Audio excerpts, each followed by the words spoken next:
tal? Bienvenidos. Comienza Esto es Noticia acá en UCB Televisión, cuando pasan unos segundos de las 9 de la noche. Vamos a ver cómo comenzó el día de hoy, qué titulares en la prensa marcaron el desarrollo de esta jornada. La tercera. Maduro recibe sanciones de Estados Unidos y fuerte condena del Grupo de Lima. El Mercurio. En los últimos 6 meses de gestión, gobierno anterior incorporó 14.546 empleados a contrata al sector público. Las últimas noticias. ¿Cuál es la distancia que deben mantener un profe y sus alumnos? Publimetro. Casi nadie lo banca. Hoy por hoy, asesina a la dueña de casa en La Reina. La cuarta. Se puso la capa para volar a la U. La Hora. Director de La Casa de Papel revela los secretos de la serie. Saludamos de inmediato a nuestros invitados, partimos por las damas, doña Verónica Franco, Radio Cooperativa. ¿Cómo están? Buenas noches. Don Libardo Buitrago, amigo de la vida, ¿eh? ¿Cómo estamos? Analista internacional y también nacional, para que la gente lo vaya sabiendo. Mauricio Daza, abogado, gracias por acompañarnos el día de hoy. Hay muchas cosas que preguntarte. Gracias por la invitación. Aquí tenemos 3 hechos violentos de los últimos días. Tenemos el caso de Lo Barnechea, La Reina y lo de hoy día en Macul. Y hay una cosa que a uno le cuesta explicarse, ¿eh? Por desconocimiento en la materia a lo mejor, que es cuando dicen, y tomaron detenido a tal y tal persona y tenía un prontuario por homicidio, por robo, por esto, por lo otro. Y uno dice, pero ¿por qué no está preso? Una cosa es que después hablamos de que era menor de edad, pero ya cuando de adulto han cometido delitos, y uno dice, ¿por qué no está preso? Bueno, la verdad siempre va dependiendo del caso. En el evento que ha sido más difundido, ¿no? El de La Reina, Claro. Estamos frente a una persona que ha cometido un delito a los 18 años de edad, homicidio, ¿no? Ha dejado a 2 personas graves que están debatiéndose entre la vida y la muerte. O sea, todavía los resultados de este evento no están a firme. Claro. Y en ese contexto, bueno, acá lo que ocurre es que básicamente todo lo que se vincula con persecución penal es utilizado como un muy buen eslogan de campaña, con frases de vamos a terminar la puerta giratoria, se les acabó la fiesta, etcétera, etcétera. Pero nadie durante las últimas décadas ha hecho lo que se debe hacer. ¿Y qué se debe hacer? Bueno, acá se requiere una política criminal que no solamente se soluciona elevando penas o mejorando la legislación, sino que lo que se debe hacer es establecer a lo menos 3 ejes que son relevantes. El primero tiene que ver con actualizar el Código Penal. Hoy día no tenemos un sistema de conductas y sanciones que sean coherentes con penas además que sean proporcionales a esta gravedad. A ver, por ejemplo, el intentar robar a una persona, una bicicleta en la calle con violencia, puede tener una pena muy inferior, por ejemplo, a un delito de cohecho grave a una autoridad importante de la República, ¿no? Estamos hablando de una tentativa de robo, ¿eh? Ya. Y bueno, eso suma y sigue. O sea, no hay una visión, sobre todo en un país como Chile que tiene recursos escasos.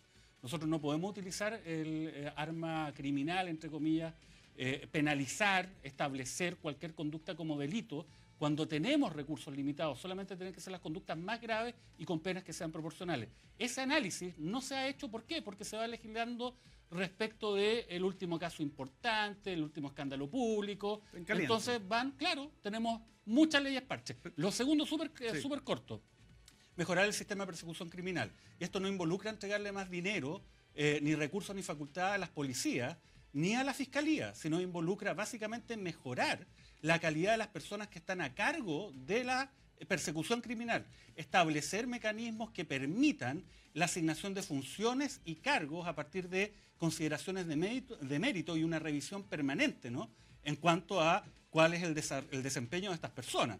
Un caso clave es lo que ocurrió, por ejemplo, en Dipolcar. Ese es un ejemplo de lo que ocurre cuando no hay ese control. Y finalmente, lo más importante, aquí nadie se preocupa de qué es lo que pasa a las personas que son condenadas y después van a la cárcel. Se requiere ir a ver cuál es el sistema penitenciario y cuáles son las medidas de cumplimiento alternativo que sean efectivas, reales, con un seguimiento verdadero, no como ahora que son meramente cosas simbólicas. Hoy día el presidente de los magistrados dijo que uno de los problemas que tenía es que las cárceles estaban llenas y que por eso a veces se otorgaban libertades, que esa era una de las consecuencias que tenía el hacinamiento. ¿Es lógica esa explicación? No, la verdad que no hay ninguna norma legal que establezca que los jueces tienen que dejar libre a personas porque las cárceles están hacinadas.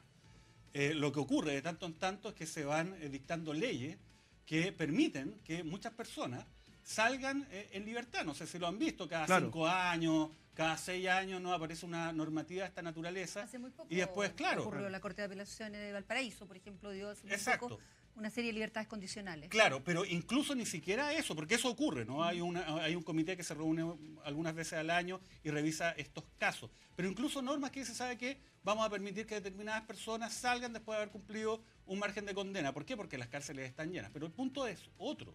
El tema es, la ley.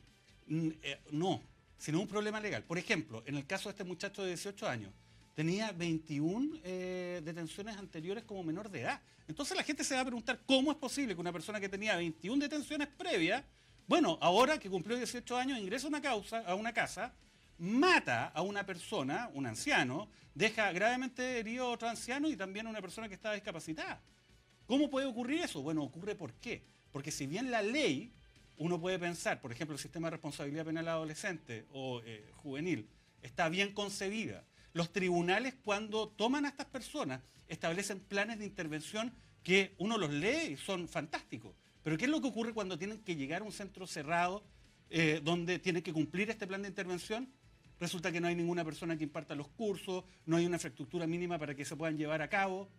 El problema no tiene que ver con la ley, sino cómo se cumple la ley, porque no están los recursos suficientes para poder hacer un seguimiento real a esto. Entonces, cuando se establecen planes de intervención o medidas alternativas a la privación de libertad, la verdad que son cuestiones meramente simbólicas, no hay ningún tipo de seguimiento y por eso entonces que vemos este caso de reincidencia. Abogado, ¿y no tiene que ver con que los tribunales sean garantistas y especialmente en el caso de los adolescentes? Bueno, la verdad es que ese es un eslogan para tratar de tapar la falta de decisión política de poder abordar este tema de una manera integral. Ese es el problema. Siempre nos encontramos con el mismo tipo de discurso. Mire, ¿sabe qué? Estamos llenos de delincuencia, entonces vamos a entregar más recursos a Carabineros, vamos a aumentar las penas. Pero eso no sirve si es que uno no tiene una visión que es más general y se toma en serio este tema. Yo podría decir con alguna certeza que ninguna administración durante los últimos 20 años se ha tomado en serio el tema criminal. No hay una política criminal en Chile que aborde de manera integral estos aspectos. Entonces siempre nos vamos quedando con el caso en particular y no abordamos el problema de fondo. Entonces parece increíble. Hoy día el ministro del Interior, que se supone que es una autoridad relevante, dice, ¿sabe qué? Vamos a exigir que los tribunales actúen con firmeza. Oiga, perdóneme, pero que el ministro del Interior no sepa que los tribunales no investigan los delitos, sino el Ministerio Público, que es una entidad distinta a los tribunales de justicia, ya da cuenta de que hay un desconocimiento inaceptable para quienes tienen que formular e implementar políticas públicas coherentes que sirvan de verdad para solucionar este tema. Mauricio, en la línea cuando uno ve las dos grandes fallas que tenemos como sociedad es que falla la reinserción social, que es un elemento fundamental, pero falla también el punto del Servicio Nacional del Menor, de lo cual hay una discusión nacional. Sí. Es decir, en los dos grandes rebotes estamos fallando. Fallamos porque la gran masa, la gran fábrica de delitos parte en los servicios menores de infancia, a los cuales no hemos intervenido como se requiere. Pero tampoco los sistemas de reinserción social cumplen el efecto que que la sociedad espera. En esa línea, ¿qué nos hace falta para colocar el acento en donde tenemos que ponerlo? Bueno, insisto, decisión política y seriedad para abordar este tema. Se requiere establecer una política que aborde estos tres ejes. Primero, lo vinculado con determinación de conductas y penas proporcionales. Segundo, abordar el problema del sistema de persecución penal, que no es de ley, es de las personas que están llamadas a hacerlas cumplir en ese ámbito. Y finalmente, también entregar una nueva institucionalidad, pero además también recursos, ¿no? Y un seguimiento real respecto al sistema de cumplimiento de pena. Por ejemplo, en este caso, siempre cuando uno entra con este discurso, la gente dice, mire, sabe que ese es un discurso que está a favor de los delincuentes, un poco ese eje, ¿no? Garantismo versus jueces duros. Pero la verdad que el problema es mucho más complejo. A ver, por ejemplo, si hubiese existido un sistema de seguimiento real o un plan de intervención eficaz que realmente se hubiese concretado respecto a esta persona de 18 años, obviamente no habría estado en la calle para los efectos de ir y matar a una persona en un robo.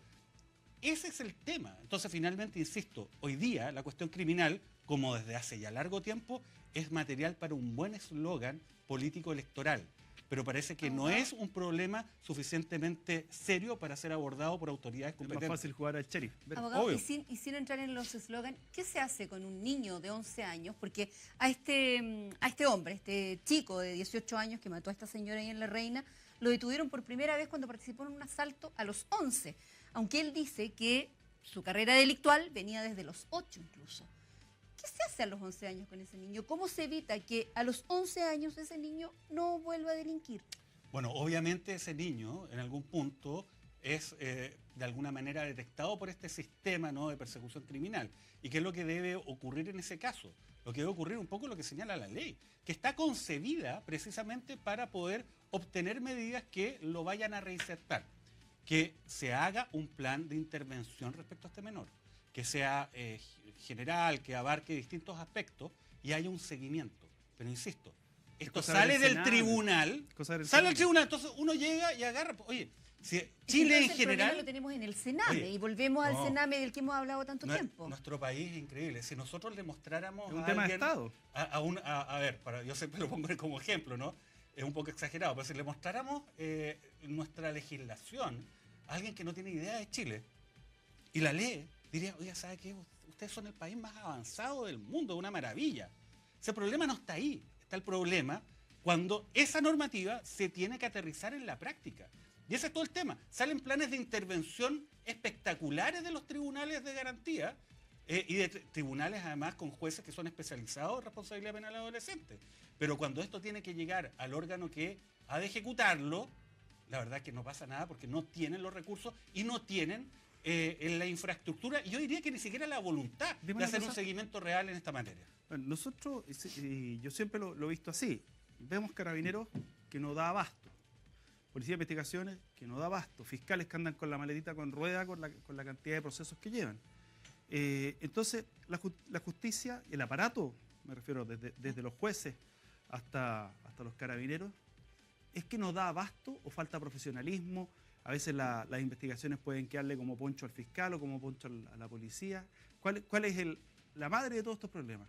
La madre de estos problemas, insisto, por lo menos en la parte que tú señalas que tiene que ver con la persecución criminal, Y con la recarga laboral. es obviamente entregar recursos materiales humanos, sobre todo a los fiscales, que este es un reclamo que se ha hecho mucho.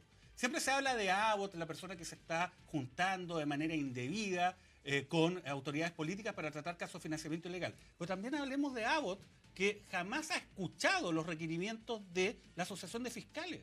Si hay fiscales que están absolutamente sobrepasados.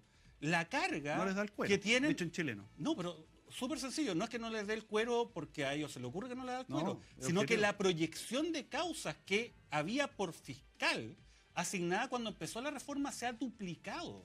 Y estos fiscales tampoco tienen, en muchos casos, ¿no? Personas que lo vayan asistiendo, ayudando.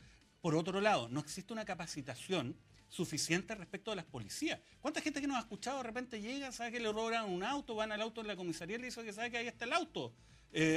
Háganle algo. Dice, no, es que nosotros no hacemos pericia. Tiene que venir la vocal. ¿Ah? Exacto. ¿Y cuándo va a ir? Entonces, tampoco hay una profesionalización, no hay una capacitación suficiente, no se invierte ahí. Entonces, da lo mismo que usted pueda tener los autos de policía más modernos, ¿no? Que eso Comprar es el 1000 tema motos aparte más. también, ¿eh? Si es que usted no tiene personal que tenga las competencias y para eso hay que invertir en aquello. Mauricio, cuando un extranjero viene y observa el nivel per cápita de personas en la cárcel, dice que ¿qué sistema tan eficiente el chileno? Es todo lo contrario. Alguien que afuera viene y encuentra el nivel de encarcelamiento, dice, rinde el sistema chileno, rinde. Y nosotros decimos, ¿sabe qué? No rinde, porque hay que construir más cárceles. Y pareciera ser que la construcción de cárceles está también asociado al crecimiento del desarrollo. Pareciera ser que esa se va por allí. Entonces, las cárceles estatales, cárceles concesionadas, buscamos muchas cosas, pero finalmente no apuntamos a una reinserción. Cuando uno toma todas las carpetas de las situaciones delictivas en el país, la gran recurrencia y la reiteración del delito es muy alta. Claro. Es muy alta. Porque ese también es eslogan que en este caso sí es real, ¿no? Ya. Que las cárceles son la escuela del delito, se van transformando en una realidad. Yo les invitaría a ir a un centro, por ejemplo, cerrado de infractores adolescentes de ley, ¿no? Tiempo Joven, por ejemplo, que queda acá en la región metropolitana. Oye, yo te lo digo como experiencia, es peor que la penitenciaría.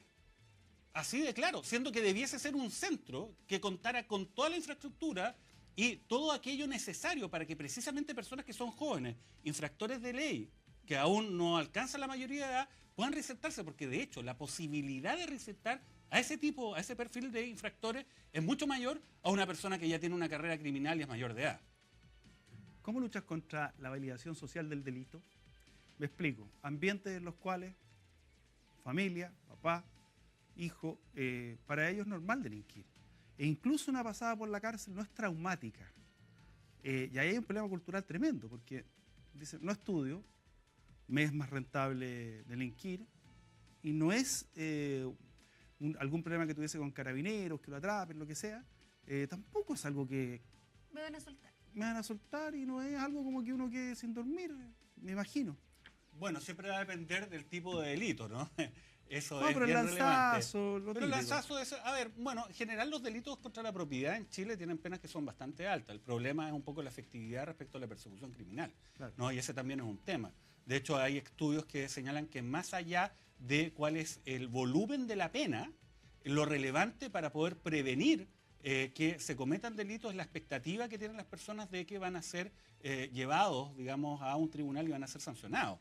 Entonces ahí está el tema. No importa que usted coloque la pena de muerte, si es que finalmente las personas no tienen la expectativa de que van a ser descubiertas, en el caso de ser descubiertas van a ir a un juicio y tienen una alta probabilidad de ser condenados, ¿no? Ese también es el problema. Ahora, claro, acá hay una cuestión cultural que se vincula, insisto, a la ineficiencia del sistema, pero acá no hay autoridades que digan, mire, ¿sabe qué? Vamos a analizar esto en forma integral. ¿Hace cuánto está el tema Es de un impopular, nuevo pues. código penal? No, es que ¿sabes lo que pasa? Que yo no creo que exista, digamos, una materia crítica suficiente hoy día en el ámbito político para poder enfrentar esto con voluntad y decisión. Ese es el tema, si esto es una discusión antigua. Este no es el primero ni último delito grave que vamos a conocer. Se cometen todos los días. Esto ocurre en La Reina. Oye, si ustedes van a los tribunales de garantía de ciertas comunas como Puente Alto u otras, la verdad que van a encontrar casos como este y muchos otros. Esto ocurrió, claro, en una zona que también da pie Es que tiene residencial otras de la zona características oriente. de noticias, pero Claro. Iba a preguntar por, delante tú hablabas de la alta cantidad de trabajo que tienen los fiscales, pero te iba a preguntar, abogado, por la calidad de los fiscales que tenemos también. A ver, lo que pasa es que tenemos buenos fiscales y tenemos malos fiscales. El problema es que es difícil que un buen abogado, que es fiscal del Ministerio Público, tenga la voluntad de quedarse en la institución si es que al interior de la misma no existe un mecanismo que premie el mérito.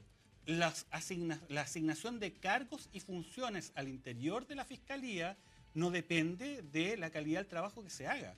Depende de relaciones de amistad, de cercanía con las personas que están a cargo de cada una de estas unidades, de las fiscalías regionales, que a su vez los fiscales regionales en muchas ocasiones dependen también del grado de cercanía personal que tengan con el fiscal nacional. Entonces, el problema se va dando también al interior de estas instituciones. Todo está conectado. Cuando se habla, por ejemplo, de las sillas musicales, de que existe una suerte de casta de personas que se van rotando de fiscalía a fiscalía y se van eternizando, ¿no? Este grupo que se va autorregenerando y que finalmente administran de manera indefinida el Ministerio Público. Claro, ellos tienen tal potestad que dicen, mire, este fiscal va a entrar y este fiscal no a tales cargos. Entonces hay muchos abogados que son fiscales o que eran fiscales muy talentosos que finalmente prefieren irse al mundo privado y litigar en contra de la fiscalía. dime una Con cosa, mucho éxito, ¿eh? ¿por qué el fiscal Abbott no ha escuchado, según tú, a la asociación de fiscales? ¿Por qué no se ha existido ese diálogo? ¿Solamente por voluntad o hay un tema político, no partidista, me refiero, un tema político de no querer acercarse uno a lo otro?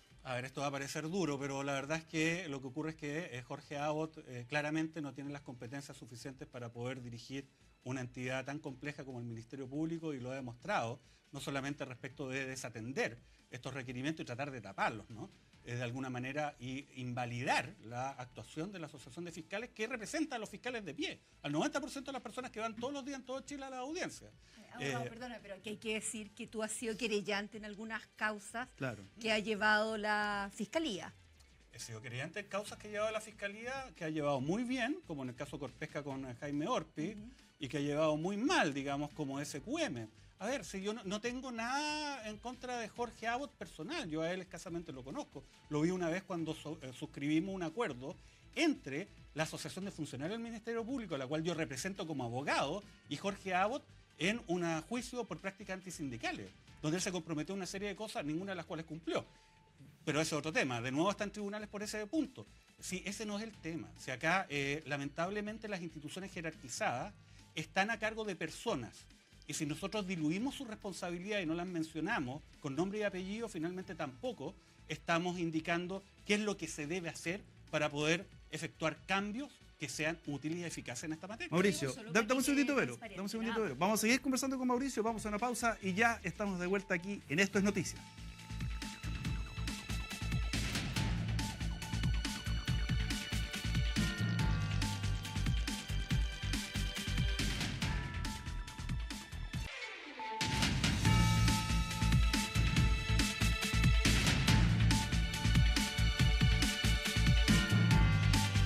Ven, le quiero decir lo siguiente. Un auto del año, una casa nueva, un viaje al sudeste asiático, al Caribe, son posesiones que nunca te van a dar esa verdadera felicidad. Esa que puedes encontrar en lo que ya tienes en la vida. Ya eres millonario. Loto. Loto, ya eres millonario. Vero, te quité la palabra, tenías una pregunta para Mauricio. No, solo estaba diciendo que había planteado que era abogado en algunas sí. causas por una cuestión de transparencia, porque Sí. todo el mundo tiene por qué... Seamos completamente por qué transparentes. saber- No es que yo tenga causas en las cuales me estaba agarrando todo el tiempo con el Ministerio Público y tenga no, algo no, contra el como Ministerio decía Público. recién, No, Mauricio. pero pongámoslo en un ejemplo súper claro.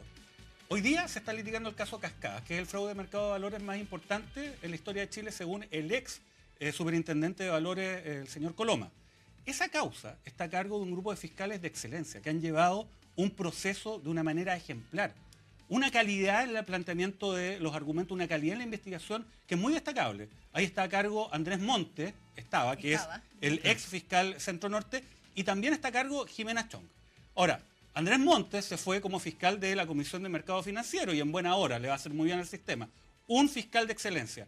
Y por otra parte, Jimena Chong, una fiscal reconocida por todo el mundo. A mí me ha tocado tenerla al frente como contraparte y estar al lado de ella como querellante.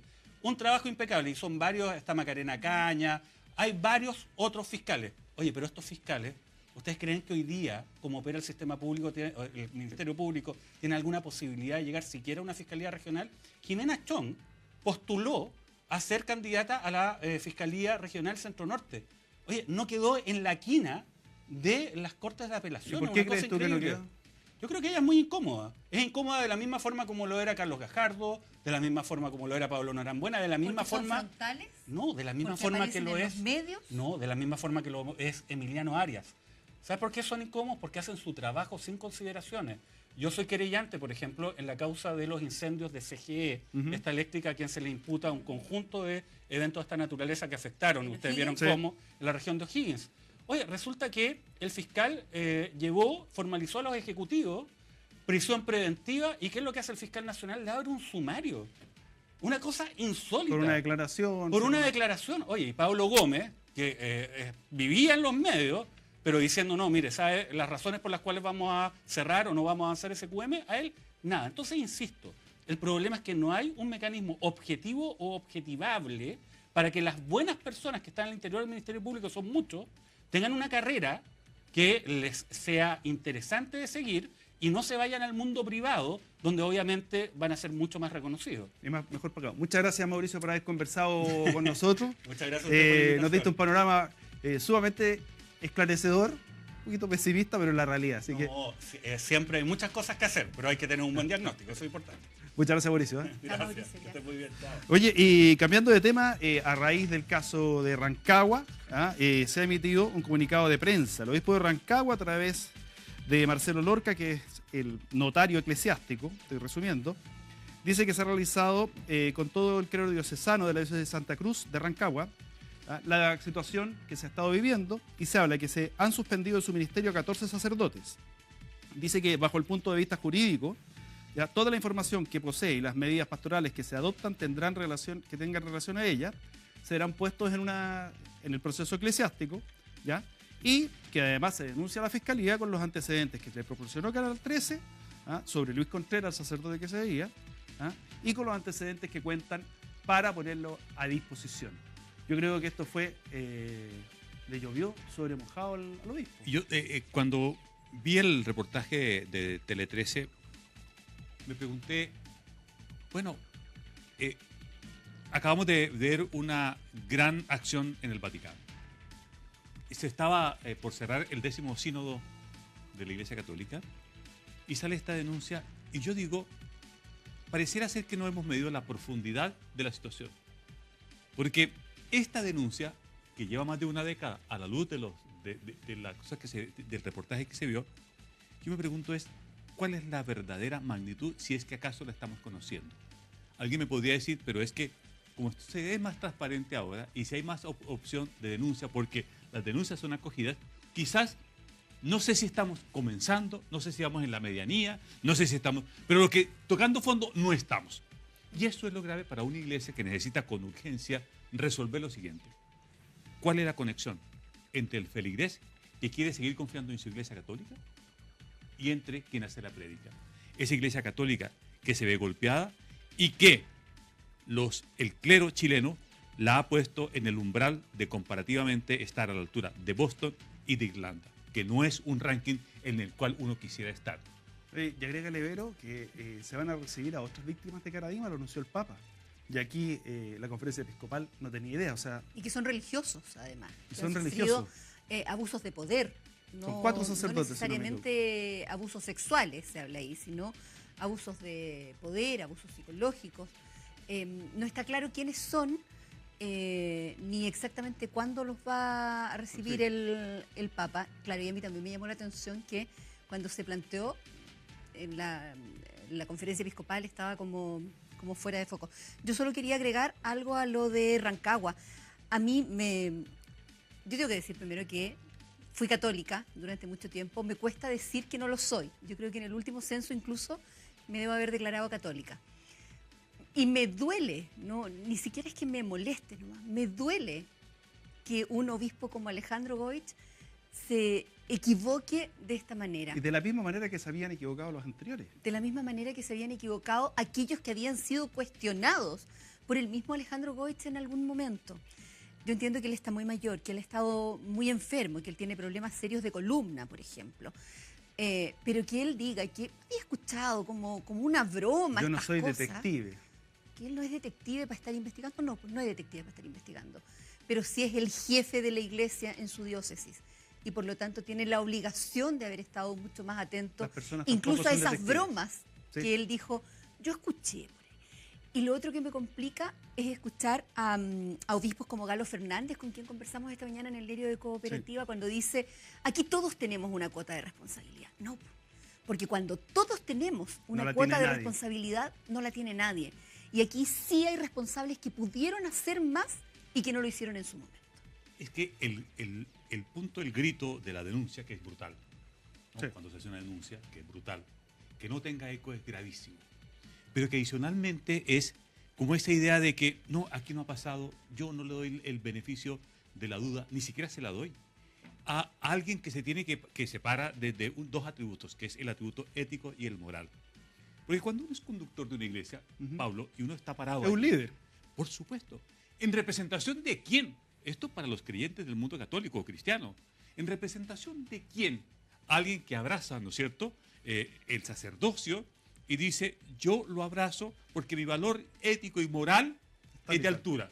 Pero adicionalmente a esa altura están quienes han hecho carrera en el clero y que tienen una capacidad mayor, uno entiende así, para discernir. Lo cree así. Para discernir. Que es mejor que uno en el aspecto espiritual. Entonces, cuando yo miraba las explicaciones del obispo Goich, cuando yo miro a Esati y cuando yo miro un frío Papa Francisco frente allí a los 34 obispos, porque esa imagen en donde él está allí reunido, sentado, es una imagen que yo en los muchos años que llevo siguiendo los temas del Vaticano, no había visto, Verónica, no había visto una gélida imagen que le proyectan al mundo de decir, ¿sabe qué más? Yo con ellos estamos juntos, pero no nos revolvamos. Ya, pero cuando los saludó con algunos fue más amable que con otros. Mira, sí. Tenemos aquí el caso de una carta que envió hoy día la segunda, en este caso el cardenal Errázuriz, y dice, en relación al artículo con que Errázuriz, ¿qué hace con Errázuriz, Esati y Escapolo del viernes pasado? difunde falsedades y difamaciones en lo que a mí se refiere. Por el respeto a la verdad y los lectores, debo aclarar lo siguiente. ¿Qué dice Libardo? Primero, cuando el Papa Francisco expresó que había sido mal informado, no faltó quien señalara que yo había sido uno de ellos. O sea, él niega que lo haya mal informado. ¿Ya? Que en el caso, dice acá. Es que dice que le preguntó al Papa y que el Papa le dijo que él no estaba entre los que lo habían mal informado. Respondió si Claro. le dice, no, tú no fuiste. ¿Ya? Y dice, segundo, en nada interviene para que el monseñor Juan Barros fuera nombrado obispo de Osorno. También lo niega. En ese momento se siguió otro canal. Tercero, nunca encubrí al padre Caradima. Es más, pedí que en Roma se levantara la prescripción de los delitos, o sea, que se pudieran juzgar, para que se dictara una sentencia justa, como de hecho ocurrió. ¿Ya? Y por último, dice, la afirmación del padre Antonio Ventué de que yo tapé obispos chilenos que funcionan al revés es falsa, arbitraria y calumnosa. Agradecer la publicación, ya que este es mi derecho a réplica, dice, al final lo estoy parafraseando. Cardenal Francisco Javier Errázuriz Osa. Pero no hace eco ni responde a las acusaciones que se han hecho de que él, la información que tuvo, la desestimó. Él no dice en ninguna parte, o sea, se está yendo a lo accesorio y no al fondo del tema, según yo, Benito. Él era uno, hasta hace cuánto, hace un par de semanas, era uno de los 9 cardenales asesores del Papa, ¿no? En estas materias y en otras. Lo que uno supone es que alguna vez conversó con el Papa y le dijo, mire, esto es lo que está pasando. Claro, le habrá dicho la verdad, le habrá dicho algo diferente. A tal punto, que tampoco se refiere, y nunca lo ha dicho, que lo obligaron a ir al Vaticano, aunque lo niegue. Ah, claro, porque él dijo primero que no iba y después lo llamaron y le dijeron, sí, venga nomás. Y partió. Yo creo que en particular Errázuriz, el cardenal Errázuriz está atrapado en su laberinto de palabras. Unas veces en las que se le ha podido conocer y otras veces estas. Y cuando él debe mirar es el peso de la historia, porque él sabrá, es un hombre inteligente, él sabrá que hay una trazabilidad en sus actuaciones. Él podrá dar estas explicaciones respecto a esto, pero Una la trazabilidad, evidencia, dices tú, que se la puede ir siguiendo. sí, y que se ha ido siguiendo. Es tan importante y relevante esa trazabilidad que mire que los obispos están renunciados. Es decir, si un cardenal no está en conocimiento, u omitió, o ignoró, o no conoció, miren lo que le ocurre. Le pide la renuncia de sus obispos. Eso es muy grave para un cardenal. Por lo tanto, la explicación de su periodo cardenalicio a lo largo de la historia no es esa frase, no es esa pequeña carta que él hace allí, es los hechos. El hecho es que le dijeron, ¿sabe qué más? Me informaron mal. Ese es un canal. Y Esati otras es cartas, otro. perdón, Y las otra, que intercambió con Esati. con Esati. Y de las que supimos, ¿recuerdan ustedes? Que eran del canal O sea, que él está en 2014, conocimiento 2015. del tema, está en por conocimiento, supuesto. está archiprobado. Pausa, ya estamos de vuelta. Continuamos en Esto es Noticias, acá en UCD.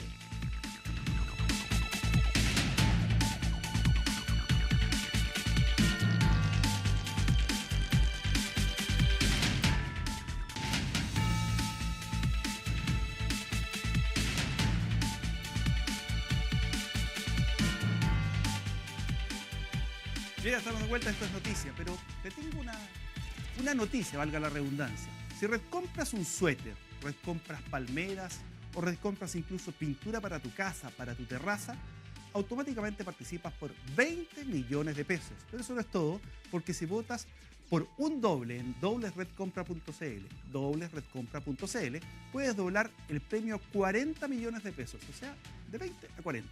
Redcompra vive con ella. Más información en doblesredcompra.cl. Redcompra vive con ella. Vámonos. ¿Usted es un hombre maduro? Trato de ser maduro. Demostrarlo, maduro. Estuvo cruel eso. No, si es un hombre Está difícil maduro, de porque uno puede contestar. ser maduro o viejo chico muy joven, pero un hombre maduro. Pero hay otro hombre de apellido Maduro que gana las elecciones contra el repudio internacional y con unas elecciones que eventualmente, yo siempre digo lo mismo, el día de las urnas puede llegar a haber sido transparente, pero el proceso democrático previo no existió. Venezuela mostró, o el régimen de Nicolás Maduro demostró todas las falencias que uno le puede atribuir a un proceso mal llevado.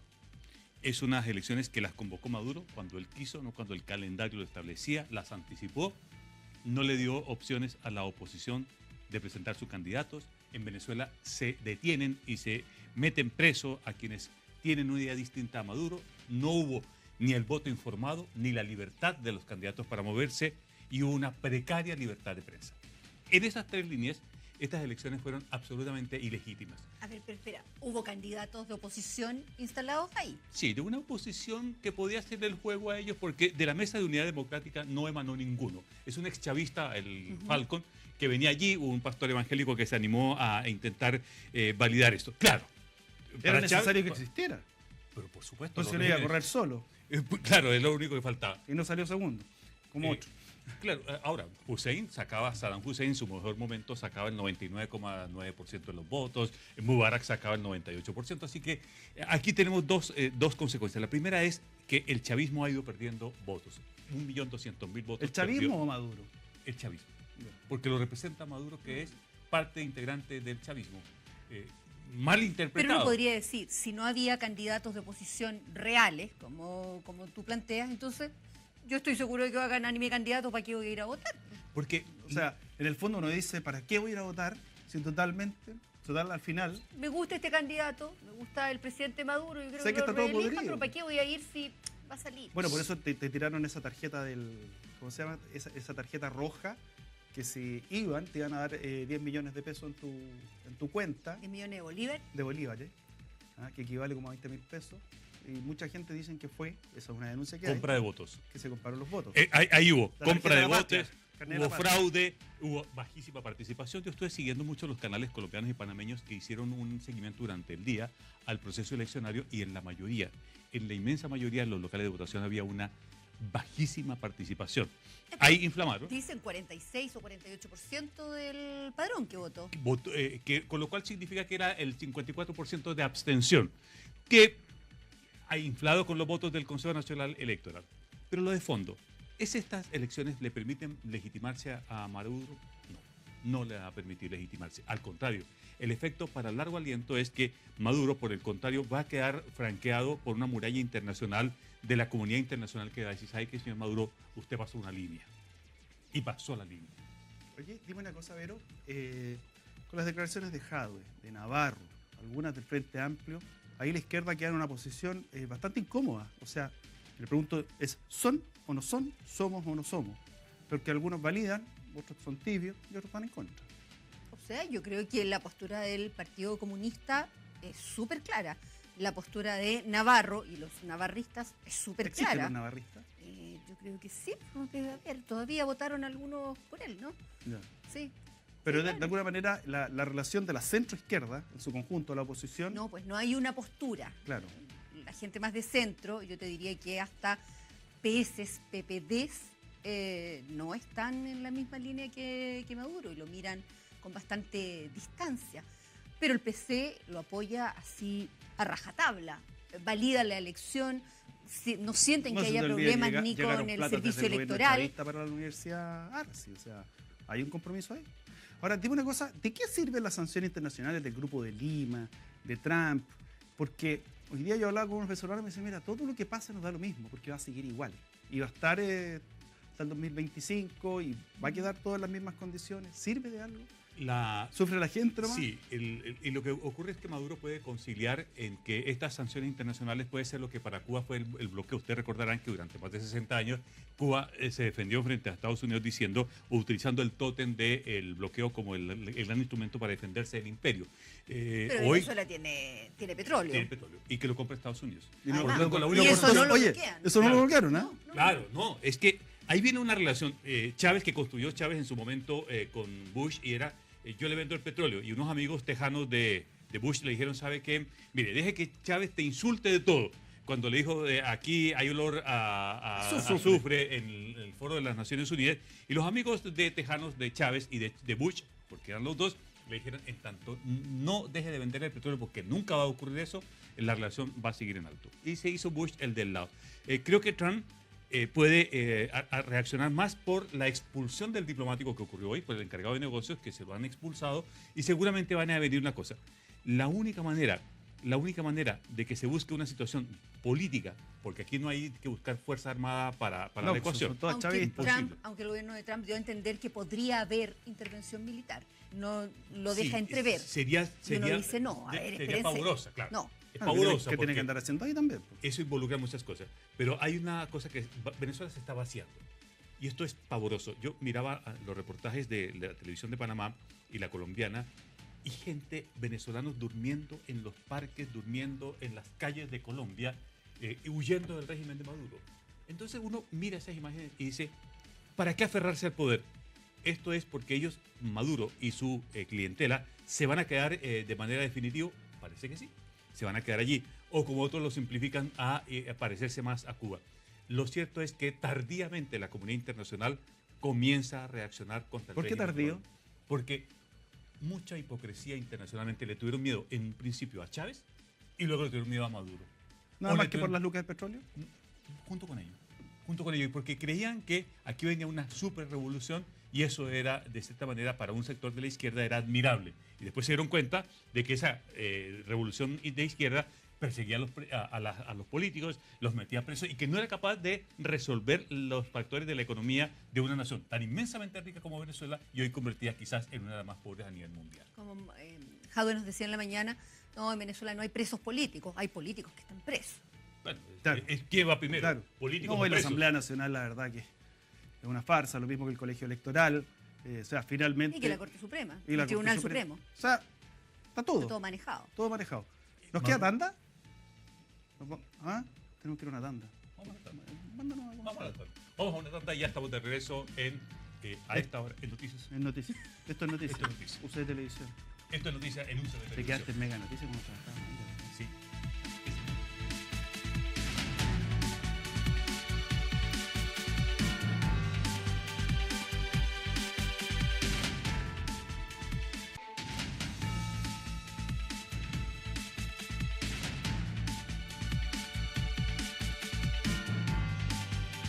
Mira, estamos de vuelta y una información que dice compensación, colusión del papel higiénico, informativo para recibir el pago de su compensación.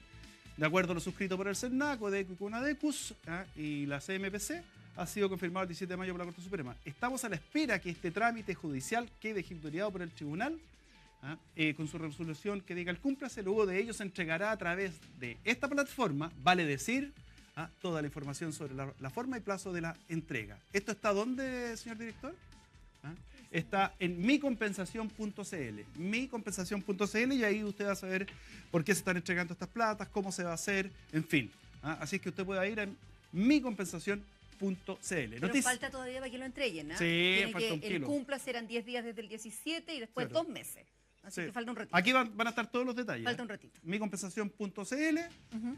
Así es que Libardo iba a ir a comprar el carbón. Espérate. Vero, noticia para mañana. Que va a ser noticia que mañana hablan al menos 2 de los sacerdotes que van a reunirse con el Papa Francisco entre el 1 y el 3 de junio, víctimas del sistema abusivo, dicen, que se practicaba en la parroquia del Sagrado Corazón de Providencia y en el Bosque. Son 2 de los 4 que iban. Francisco Astaburuaga Osa, presbítero, y Alejandro Vial Amunátegui, presbítero, mañana van a emitir una declaración de prensa. Del 1 al 3 de junio van a estar con el Papa. Voy a golpear a los periodistas ¿Dónde lo deportivos. escucharemos? En cooperativa, por supuesto. Cooperativa, y lo leeremos primera también en hora. cooperativa.cl. Vamos a golpear a los periodistas argentinos. Franco Armani será el arquero titular de Argentina en el Mundial de Rusia 2018 ante la lesión de Sergio Romero. Y finalmente, Romero. claro, Chiquito Romero. Una pena. Y Franco Armani, que tapó en el Atlético Nacional de Colombia y ahora arquero de River Plate. No, pero- De esas cosas que nunca había jugado un partido por la selección argentina y ahora va a ser el arquero titular. Porque Al menos tiene marca ropa. lleva más, lleva más, es más arquero que Willy Caballero, que fue arquero que estuvo bajo las órdenes. Esos son los Pellegrini. orígenes de periodista deportivo de Libardo. Y vamos con el Precio del cobre. precio del cobre. Seguirá subiendo porque el fin de la guerra comercial entre Estados Unidos y China, que ya faltan los detalles pequeños, hará que el precio de la libra de cobre se mantenga entre 3.12, 3.13 para el día de mañana. Oye, a medida que sube el cobre, baja el dólar. un poquito el Baja el dólar. dólar. Ya viene el tiempo con Mary Salas, que nos va a informar cómo prepararnos para el día de mañana, cómo abrigarnos. En fin, muchas gracias, Vero, y a la Radio Cooperativa, Gracias a por supuesto, ustedes. a usted, don Libardo Buitrago, amigo de la casa y personal, amigo mío. Muchas gracias. Nos encontramos mañana. Chao, Esto es Libardo. Noticias UCB.